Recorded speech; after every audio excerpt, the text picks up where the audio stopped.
Besimtarët ortodoks festojnë në Pashkën mira, njerëz mbushin kishat dhe katedralet për meshën e shenjtë, këmbanat lajmërojnë ngjalljen e Krishtit.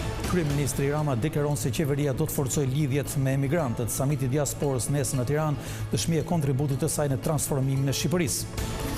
Autori vrasjes me armë të fqinjit të tij në Nikël të Fushkrujës pranon krimin, sipas tij ngjarja e rëndë ndodhi pas konflikteve të vazhdueshme që kishin për një pronë.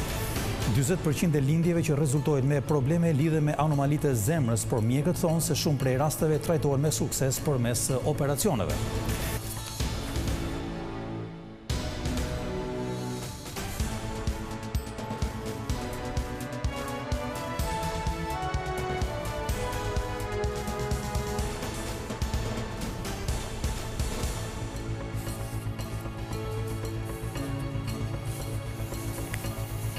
Përshëndetje të gjithëve, do t'jemi së bashku me lajmet e drekës këtu në televizionin kombëtar Vision Plus. Festa e Pashkës për besimtarët ortodoks kulmoi mesnatën e së shtunës me meshën e mbajtur në katedralen Ngjalla e Krishtit këtu në Tiranë. Në mesazhin e tij, kryepiskopi Joan Pelushi bëri thirrje për të punuar për paqen në botën që po shkatërrohet nga urrëtia dhe lakmia. Ndërkohë lutjet dhe ndezja e qirimve u shoqëruan me rënjën e këmbanave si simbol i ngjalljes.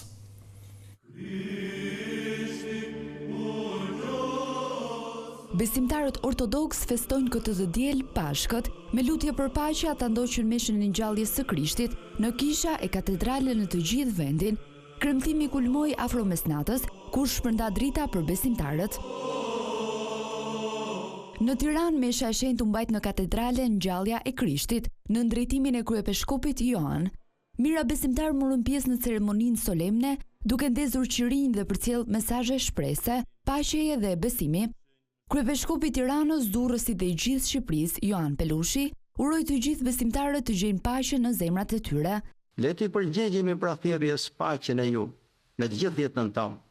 Le të bëhemi në vetë paqebërës në një botë që po shkatërrohet nga urrëtia, nga lakmia dhe egoizmi. Por që të bëhemi paqebërës, fillimisht duhet të kemi paqe brenda nesh. Bëni paqe në zemrën tuaj. Ai e cilësoi këtë festë si thirrje për dashuri, falje dhe besim mes njerëzve. Çfarë vlen njeriu të fitojë gjithë botën, na thot Krishti, nëse humb shpirtin e tij?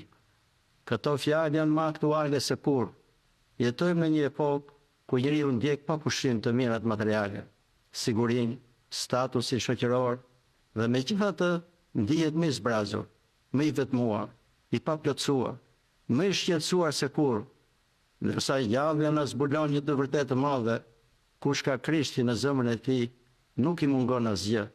Atmosfera e kësaj nate të veçantë u shoqërua me lutje, ndërsa këmbanat shpallën ngjalljen. Pas meshës, besimtarët u larguan me qirin të ndezur në duar, simbol i dritës së shpresës që e çojnë në familjet e tyre. Sipas traditës biblike, Pashka shënon triumfin e jetës ndaj vdekjes përmes Jezu Krishtit. Atmosfera festive e Pashkës ka shoqëruar mira besimtarë në të gjithë vendin, nga Korçë në Elbasan dhe mëtej. Ceremonitë fetare përfunduan me dritën e bekuar që u mor në shtëpi dhe po ashtu edhe me ritualin e vezëve të kuqe. Pashka për besimtarët ortodoks u kremtua edhe në qytete të tjera të vendit. Mira prej tyre u mblodhën në katedralen Ngjalla e Krishtit në Korçë për të festuar me besim dhe përkushtim Pashkën.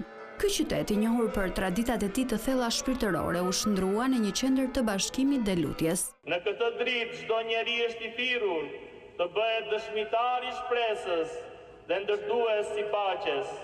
Le të hapim pra zemrat tona ndaj dritës së ngjalljes. Dhe le të lejojmë që ajo të shndërojë jetën tonë, familjet tona, marrëdhëniet tona dhe shoqërinë tonë.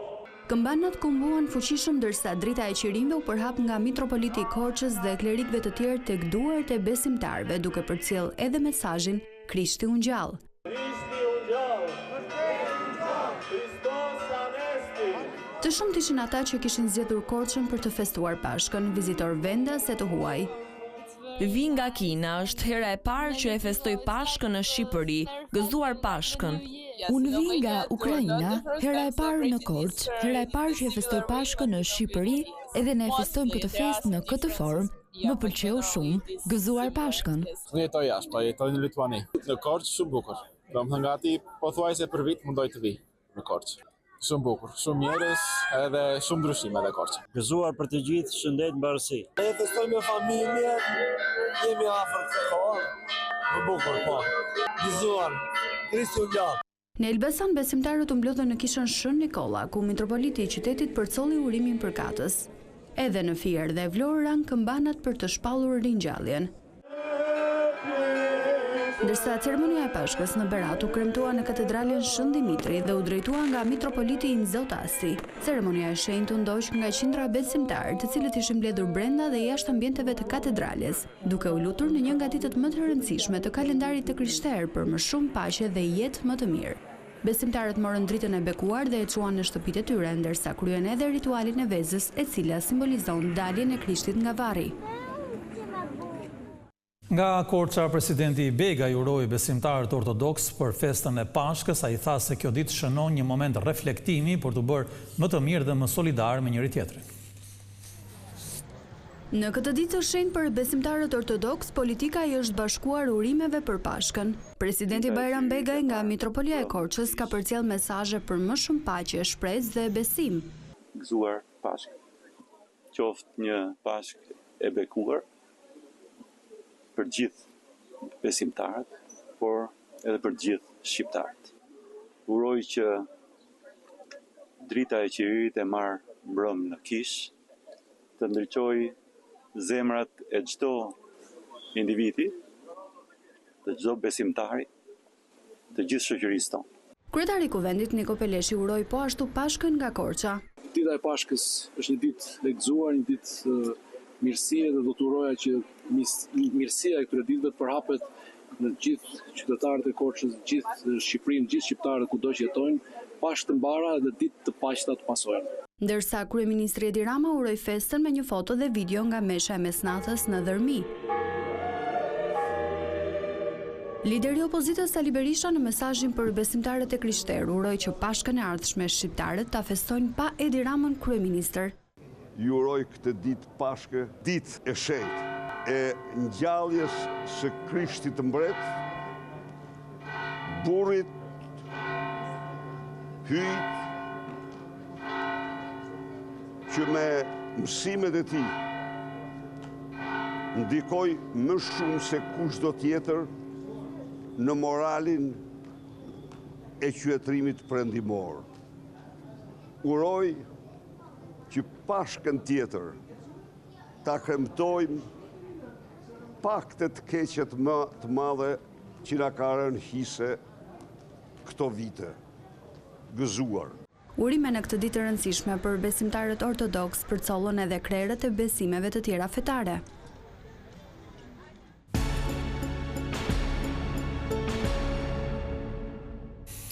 Në podcastin e fundjavës, kryeministri Edi Rama është ndalur tek samiti diasporës që mbahet në Tiranë. Ai tha se emigrantët përbën një potencial që sot është shndërruar në një partner të fortë në transformimin e vendit.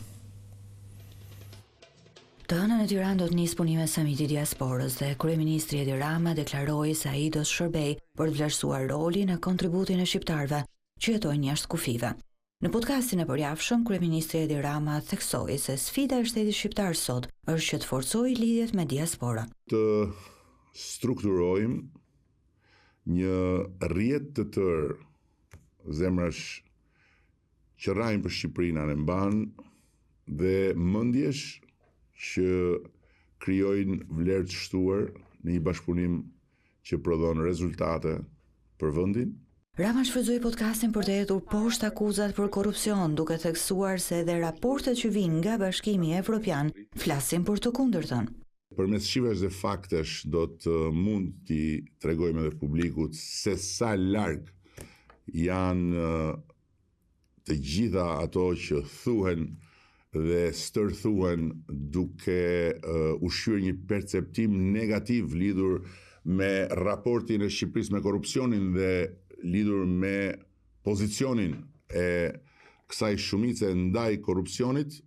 Rama deklaroi se një raport i fundit i Bashkimit Evropian për prokurimet publike vendos Shqipërinë në vendin e parë në rajon për sa i përket transparencës. Edhe në atë çka lidh prokurimet publike me transparencën dhe cilësinë e mekanizmave që i vën ato në përdorim në të mirë dhe në interes të publikut, ku Shqipëria përsëri spikat si e para në rajonin tonë. Sipas kryeministit, Shqipëria sot është e para në rajone dhe përthithjen e investimeve të huaja, duke deklaruar se në 5 vitet e fundit, vendi ynë ka tërhequr më shumë investime të huaja në raport me ekonominë se sa mesatarja e rajonit.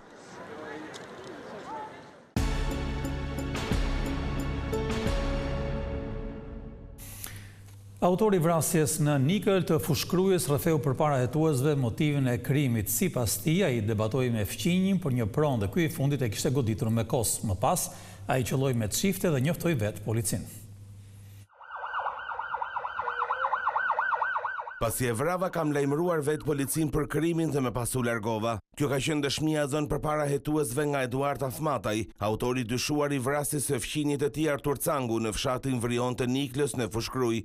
33 vjeçari arrestuar pa kaluar 24 orë nga krimi i rënd, ka shpjeguar të gjithë dinamikën përpara grupit hetimor në lidhje me vrasjen e 48 vjeçarit, me të cilën prej disa kohësh kishte konflikte për shkak të pronave. Afmataj deklaroi se fillimisht mes tyre ka patur një konflikt verbal dhe më pas, sipas autorit, viktima e ka goditur me një kos të vogël në krah. Pas kësaj 33 vjeçari ka treguar se ka marrë çiften dhe ka qelluar Cangun duke e lënë të vdekur.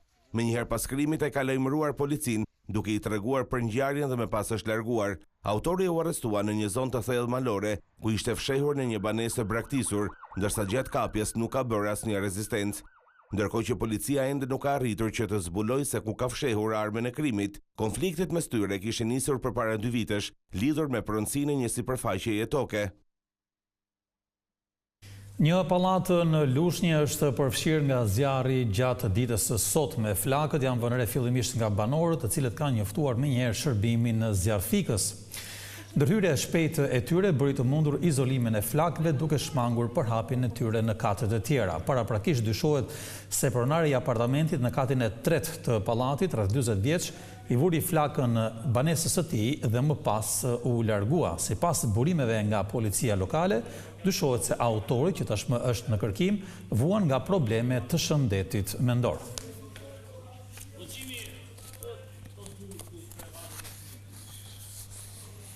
Të mbash një qen në shtëpi nuk është vetëm kënaqësi, por edhe një përgjegjësi e shtuar për veten dhe të tjerët. Rastet e sulmeve ndaj njerëzve të ndryshëm në rrugë tregojnë se shkelja e rregullave, sikundër është edhe vendosja e maskës, mund të sjellë pasoja të rënda.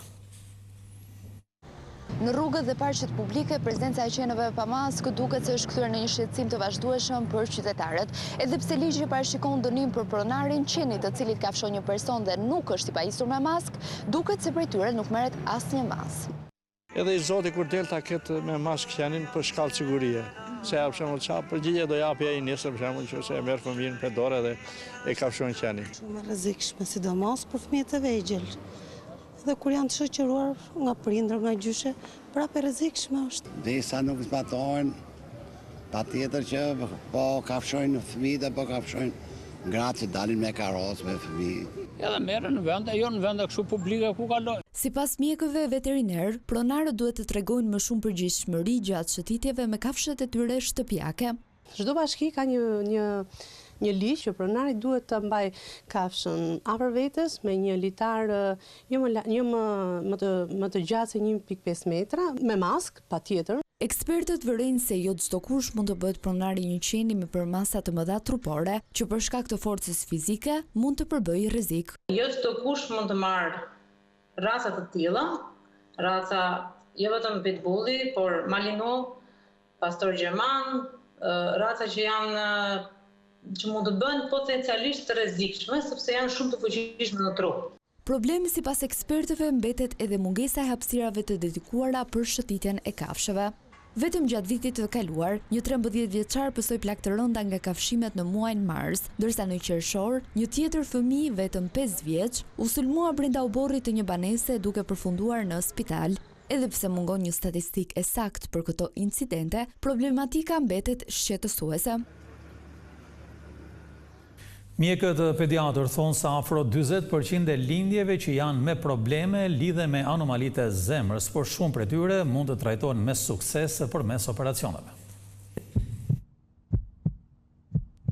Defektet e lindura të zemrës përbën rreth 40% të gjitha anomalive, duke u renditur ndër më të shpeshtat tek fëmijët. Kardiopediatria Numila Kuneshka shpreh se nëse vite më parë këto defekte konsideroheshin të pashërueshme dhe shpesh përfundonin në fatalitet, sot ato mund të trajtohen me sukses përmes ndërhyrjeve kirurgjikale. Nëse dekada më përpara këta fëmijë ishin të destinuar të mos arrinin moshën adulte dhe përfundimi i tyre ishte fatal, sot është bërë e mundur fal teknikave kirurgjikale të avancuara që të operohen në kohën e duhur dhe qoftë dhe me 1 ose 2 ose 3 stade operacionesh dhe këta arrin moshën adulte, punojnë dhe bëjnë një jetë absolutisht afër normales. Vitet e fundit është vërejtur një rritje rasteve të vdekjeve të papritura tek adoleshentët, por cilat janë arsyet që kanë çuar në rritjen e këtyre rasteve? Ndikon edhe jeta sedentare ose jeta ose ushqyerja jo e shëndetshme që bëjnë këta fëmijë, qoftë dhe marrja edhe abuzimi me drogra të ndryshme, por ajo që ka rëndësi është që janë fëmijë, një pjesë e tyre janë dhe fëmijë të pa kontrolluar, të pa depistuar. Pra, mund të ndodhë që një adoleshent të bëjë një vdekje të papritur, por që mund të jetë në bazë të një defekti në zëmër. Për shembull, një kardiomiopati hipertrofike, trashje e theksuar e mureve të zëmrës, mund të ketë çrregullime të ritmit që zbulohen në EKG e të tjera. Prandaj them që është detyrë e mjekëve në bazë të cilët duhet të kapin dhe t'i dërgojnë për konsulta më të specializuara. Mjekja Kuneshka rendit disa nga shenjat kryesore që mund të tregojnë pranimin e një defekti të lindur në zemër tek fëmijët. Është një fëmijë që nënën e shqetëson që nuk po shton mirë në peshë. Është një fëmijë që djersin në pjesën e qafës, në pjesën e kokës. Është një fëmijë që ka një anemi ferodeficitare shoqëruese. Është një fëmijë që merr frymë shpejt, edhe jashtë një temperaturë ose një problemi pulmonar. Është një fëmijë që ka një cianozë të lehtë, një nxirje të lehtë të gishtave të buzës së mukozave. Të gjitha këto raste, pediatri duhet të jetë shumë vigjilent në ekzaminimin e fëmijës. Defektet e lindura të zemrës sipas bluzave të bardha shfaqen në rreth 7 deri 8 raste për çdo 1000 lindje. Një pjesë e konsiderueshme e këtyre fëmijëve ka nevojë për ndërhyrje kirurgjikale, ndërsa të tjerë mund të ndiqen dhe trajtohen pa operacion.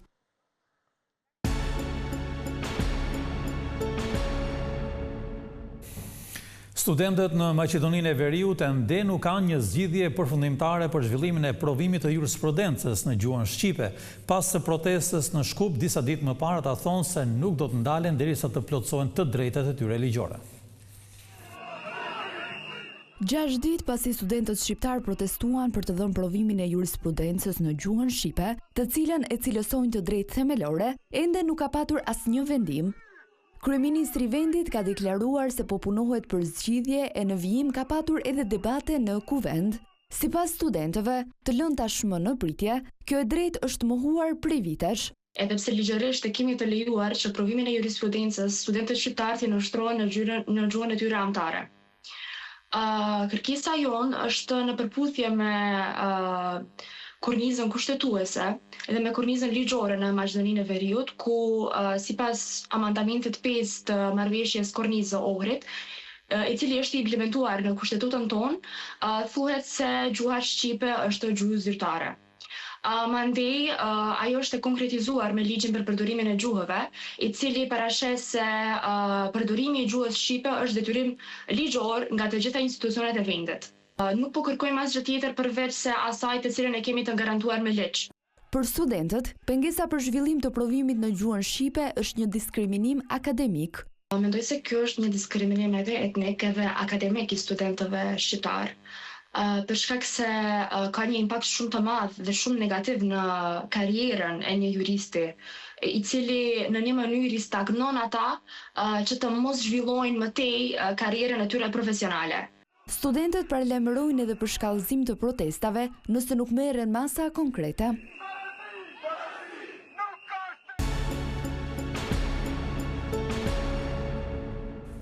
Kompozitori Tish Daia është përkujtuar në Shkodër me rastin e 100 vjetorit të tij të lindjes. Në koncertin homazh morën pjesë shumë këngëtarë që i dhanë jetë krijimeve të tij më të spikatura.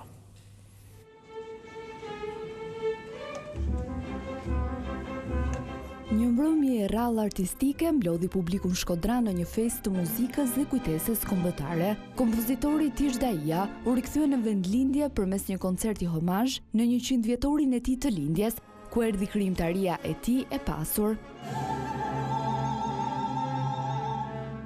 Tish Daia ishte një ndër pionerët që ndërtoi urën mes traditës popullore dhe formave moderne të muzikës së kultivuar, duke krijuar vepra që mbartin identitet të fortë kombëtar dhe një ndjeshmëri të thellë artistike. Krijimtaria e tij përfshin muzikë simfonike, opera, balet dhe këngë të paharrueshme, të cilat edhe sot vazhdojnë të interpretohen dhe të frymëzojnë breza artistësh. E man, e trumbeton, e respekton një spektator shik, për ka kultura, për nga ndjenja, po themi ne, si shkodran që jemi. Ka ken e papame, shumë e bukur. Me folë për tishin të shimë tana këtyre që u thane, e që u ba, do thënë, ka një muj resht koncert mu ba, për natë, me këngë të tia nuk marrën muj. Pra, nuk marrën këngë të tia. Kash arsenal ka lanë. Tish Daia për mua në shirë e mia personalisht dhe pse e kam patur edhe fatin ta njohin në jetën time, pa diskutim që ka shkruar një muzikë të pastër, shqiptare, edhe vërtet me një identitet shumë të fortë që jo gjithmonë e gëzojmë, dhe sidomos në këto vite sidomos vite tranzicionit dhe vitet që po jetojmë nuk po kuptojmë më se ku i kemi rrënjët e duhura. Në ndrejtimin e dirigjentes Elda Laro dhe me interpretimin e Orkestrës Simfonike të Shkodrës, koncerti ishte një udhëtim emocional përmes tingujve që kanë shënuar historinë e muzikës shqiptare. Një artist që i dha zë shpirtit të një kombi dhe që vazhdon të jetoj përmes çdo note të interpretuar në skenë, Tish Daia i përket plejadës së artë të krijuesve shqiptar.